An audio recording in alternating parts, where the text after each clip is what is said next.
Hey guys, and welcome back to another Conan Exiles video. Today we are building an impressive Gothic inspired tower, which is actually a lot simpler than it may first appear. This build is located over in map square G10 on the border of the Highlands, on a raised mountain just southeast of the dam. The requirements for this build are on screen now. It's fairly straightforward stuff. So without further ado, let's get started. As you've probably seen from the title, this is indeed a speed build. As with all my others, I'll be going through my process of building this base up, the core tenets that I think provide a pretty valuable learning process here, the decoration, and of course any difficulties in the construction itself.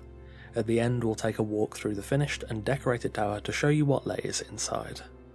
Now, I can hear the comments already. Yes, the abstinence from Stormglass did not last all that long.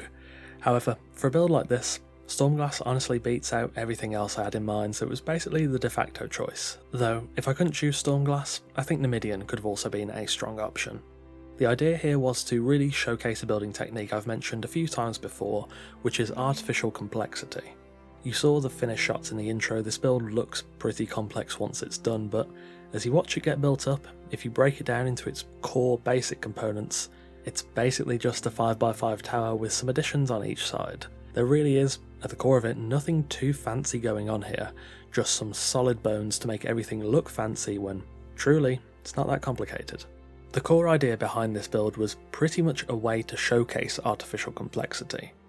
Whenever I think of that concept, my mental image is always something along these lines. I've built some similar things before a good while ago, but I've been working on some other Gothic style stuff on Minecraft in my free time, so I wanted to translate some of those ideas over to this design. The actual construction process was honestly pretty simple. Everything is fairly straightforward, and honestly the only thing that really caused any deeper consideration was the roof design and the flow inside the build.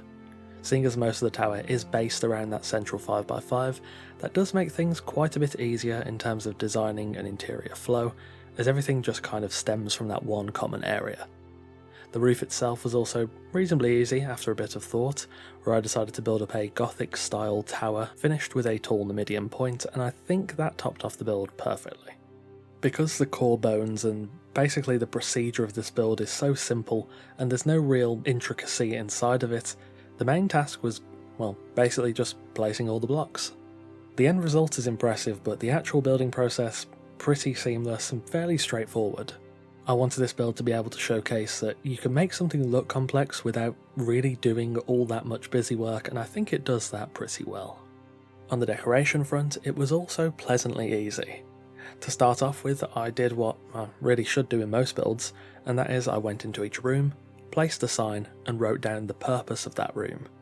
I'm probably not alone in this, but I tend to get a little scatterbrained if I don't plan out decoration like that, and it really helped with this build. It probably cut my overall decoration time in half, compared to if I hadn't signposted each room before. I think it's really worth having that little extra time to prepare. Decorating is not my strongest aspect, but having things ordered in this way helps tremendously, so I do recommend trying it yourself.